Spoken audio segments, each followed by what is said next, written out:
خوږا کیم خو دا دلته ټول د افغان مهاجرینو کیم دی او دلته زموږ د ګبینو دکان ده.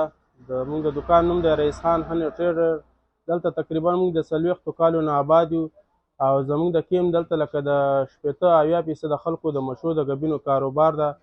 زموږ خپله د دې دکان تقریبا 30-35 کاله وشو چې موږ دا کاروبار کوو.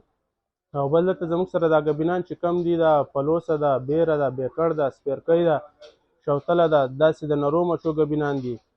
او زموږ سره دا بیرې ګبین چې کم ده دا لکه ټول بار ته ځي، سعودي ته، دوبۍ ته، عربو ته، لکه داسې بار ملکونو ته ځي. او د پلوسې ګبین چې کم ده هغه ټول دلته پاکستان کې هم استعمالیږي او بار ته هم استعمالیږي. او نن سبا خو موسم هم داسې خراب ده لکه د مچو والا ډېر زیات دې سره نقصان کیږي.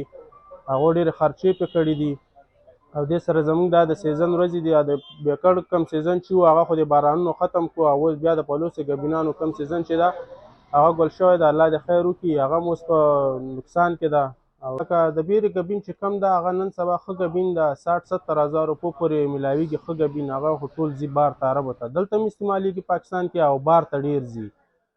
لکه په ټولو کې ښه ګبین او ښه کوالټي چې ده په ګبینانو کې د بیرې ده.